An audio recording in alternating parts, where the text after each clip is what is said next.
दोस्तों आज का वीडियो काफ़ी महत्वपूर्ण होने वाला। चालबाज पत्नी और धोखेबाज पत्नी को कैसे आप सबक सिखा सकते हो। जी हाँ, आए दिन एक सवाल आता है कि बाई चांस अगर पत्नी अपने बॉयफ्रेंड के साथ बात करते हुए पकड़ी जाती है और उसके बाद पति माफ़ कर देते हैं तो उस माफ़ी की सज़ा आगे चलकर भैया उसको कोर्ट की सज़ा मिल जाती है। जी हाँ, उसके पूरा समय खराब हो जाता है, काफ़ी दिक्कत क्रिएट होती है। कई बार पति लोग चांस देते हैं लेकिन वो चांस उनको महंगा पड़ जाता है। तो ऐसे धोखेबाज पत्नी को आप कैसे सबक सिखा सकते हैं, वीडियो काफ़ी महत्वपूर्ण होने वाला, इस वजह से वीडियो करते जरूर देख लेना।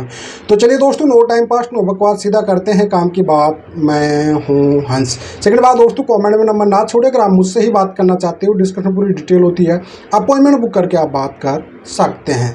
तो देखिए दोस्तों, सबसे पहले मैं बात करता हूं कि बाय चांस अगर आपकी शादी को 1 साल 2 साल हुआ है, अगर आपकी पत्नी के एक्स बॉयफ्रेंड है बाय चांस मान लीजिए, और ऐसी कंडीशन में अगर पत्नी शादी के बाद भी उससे कंटिन्यू बात कर रही है और पति उसे पकड़ लेता है, भाई साहब अगर रंगे हाथ पकड़ लेता है, तो पहले तो मैं 5 सवाल लेने वाला हूं इस वीडियो में, आपको टोटल बता दूं। इस वजह से वीडियो को स्किप करना ही मत, आप बिल्कुल बहुत महत्वपूर्ण वीडियो होने वाला। पहली बात तो कि भैया अगर शादी आपकी 1-2 साल पहले हुई है, ठीक है, और उसके बाद उसके एक्स बॉयफ्रेंड से बातें करती है और उसके बाद पकड़े जाते तो क्या करें। ठीक है, आपकी शादी को 5 साल 10 साल हो गए, उसके बाद में कोई बॉयफ्रेंड बन चुका है, तो ऐसी कंडीशन में आप क्या करें क्या नहीं करें, दोनों पे मैं डिटेल बात करने वाला हूँ। ठीक है, देखिए अगर नई नई शादी है, बॉयफ्रेंड चैटिंग कर रही है, बातें कर रही है, पकड़ी जा रही है और आपको कह रही कि साहब मेरी गलती हो गई, माफ़ी करिए, ठीक है, मेरा रिलेशनशिप भी बन गया वगैरह वगैरह, या वो मुझे ब्लैकमेल कर रहा था, बोल रहा था तुम्हारे पति को बता दूंगा, ये करूंगा वो करूंगा, ये सबसे बड़ा झूठ होता है। जी हाँ, ये बात आप अच्छे से समझ लेना। क्यों? क्योंकि अगर आपकी पत्नी की शादी हो चुकी, विदाउट कंसल्ट किसी की हिम्मत नहीं कि आपकी पत्नी को कॉल कर दी। जी हाँ, अगर उस बंदे के पास आपकी पत्नी की फोटो वीडियो क्लिप है, शादी से पहले जो भी था, अगर उसको करते तो IT एक्ट ई लगता है, 67 ई लगता है, उसमें 3 साल तक की जेल है, बेल भी नहीं मिलेगी।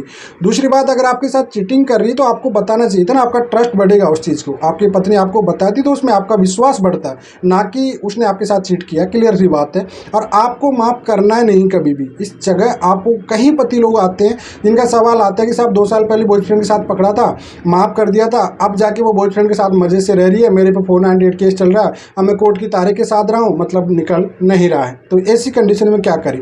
जब भी अगर कोई पत्नी पकड़ी जाती है ना ऐसी कंडीशन में, बॉयफ्रेंड के साथ में रंगे हाथ पकड़ी जाती है, तो सीधा भैया पुलिस पे 112 कॉल करिए, पुलिस में बिठाइए, मजिस्ट्रेट के सामने कोर्ट में 164 के बयान दिलाइए, एडल्ट्री साबित कराइए, डाइवोर्स लीजिए, सबसे फ्री रास्ता ही है।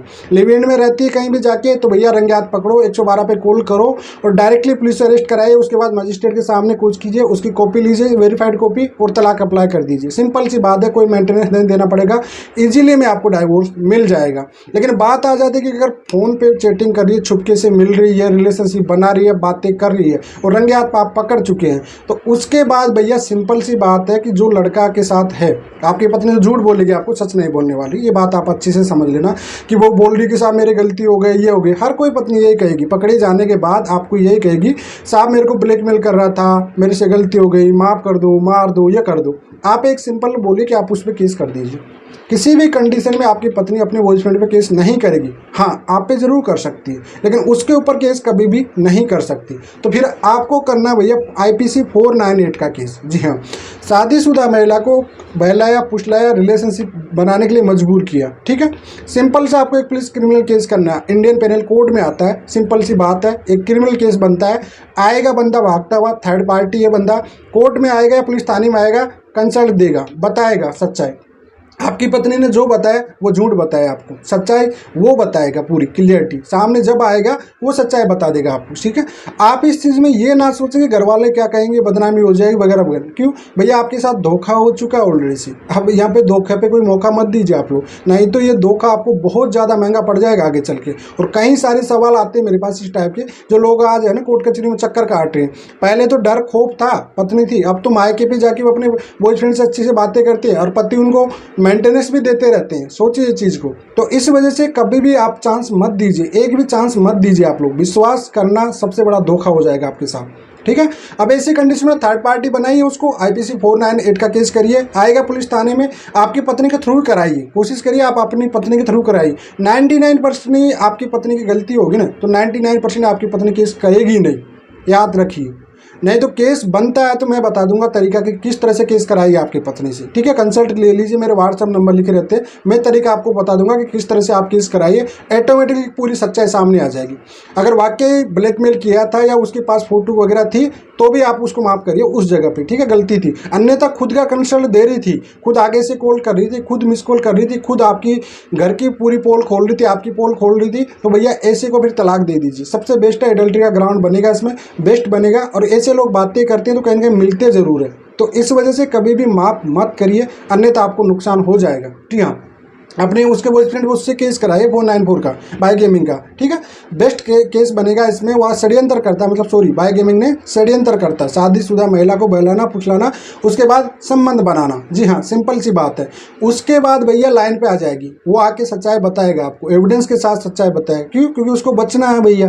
अगर वो उसने ब्लैकमेल किया तो उसको IT एक्ट और लगेगा, वो फंसेगा, लाइफ टाइम के लिए जेल जाएगा। तो उसको बचने के लिए वो बंदा अपने सबूत देगा, सच्चाई देगा आके। इस वजह से उस पर काउंटर मारिए आप लोग, और ये पति का राइट है। एडल्ट्री कंसल्ट है, अच्छी बात है, अगर दोनों की सहमति हो जाए तो एडल्ट्री आ रही है, दोनों कंसल्ट से थे, आप फ्री हो जाओगे आराम से, आपको कोई मेंटेनेंस वगैरह नहीं देना। ऐसे धोखेबाज पार्टनर के साथ क्यों रहने का। तो कुल मिलाकर आपको एक्शन लेना ही पड़ेगा उस टाइम पे। नो चांस, नो माफ़ी, नो कॉम्प्रोमाइज़, कभी भी मत करिए, बहुत महंगा पड़ जाए आपको। और आए दिन में एक नहीं, मैं 8 से 7-8 साल से इस लाइन में काम कर रहा हूँ। मेरे पास कहीं सारे आते हैं लोग जो उन्होंने चांस दिया और बाद में आज रोते हैं, बहुत परेशान होते हैं कि साहब वकील साहब आप बोले तो इस टाइम पे कर देते तो अच्छा होता। इस वजह से मैं बार बार कहता हूँ, प्रैक्टिकल चीज़ बोलता हूँ कि भैया आप ऐसे को कभी भी चांस मत दीजिए, अन्यथा आपके ऐसा घाव होगा आगे चल कर के आप खुद अपने आप को नहीं बचा पाओगे। इस वजह से थर्ड पार्टी पे केस करना पड़ेगा आपको। क्यों? क्योंकि आपकी पत्नी कह रही है कि भैया उसने बचाया, और कोशिश करो आपकी पत्नी की तरफ से कराइए उस केस को, ठीक है। ब्लैकमेलिंग कर रहा है तो IT एक्ट लग जाएगा उस पर, क्योंकि फोटो वगैरह कुछ वीडियो उसके पास है और उससे ब्लैकमेलिंग कर रहा है, उस पर मान आने तक का केस बन जाएगा अच्छा सा, ठीक है। किसी घर को तोड़ रहा है तो बहुत लंबा जाएगा। अगर आपकी पत्नी झूठ बोल रही है तो आके सच्चाई बता देगा, आप उससे फ्री हो जाओगे। कुल मिलाकर आपको छोड़ना है ही नहीं, माफ़ करना ही नहीं है इस जगह से, नहीं तो आगे चलकर बहुत नुकसान हो जाएगा। इस वजह से सबक साथ का साथ पकड़ में आ गया है। तो भैया कोई भी मत सोचिए कि क्योंकि इज्जत जो जाना था वो जा चुकी है आपकी ऑलरेडी से, जो आपकी वाट लगनी थी वो लग चुकी है। आपके कहते हैं कि आपका रिश्ते का पूरा तरह से वाट लग गई है, कोई मतलब नहीं, नाम का रिश्ता था वो आपके साथ, चीटिंग कर रही थी, जा रही थी, आपकी पूरी पोल खोली जा रही थी, ठीक है, आपके खिलाफ षड्यंत्र रचा जा रहा था, सब कुछ क्लियर हो गया था पहले से।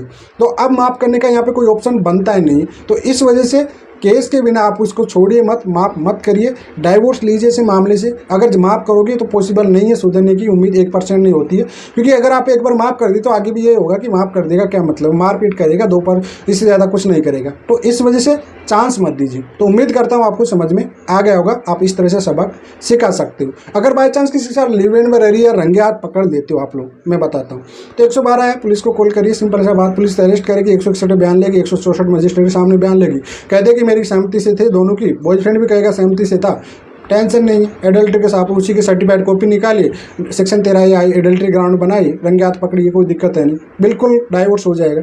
तो इतना नहीं है, थोड़ा सा दिमाग लगाना पड़ता है, बाकी इतना भी कठिन नहीं होता है। तो उम्मीद करता हूँ आपको समझ में आ गया होगा। फिलहाल आज के लिए इतना ही। जय हिंद, वंदे मातरम।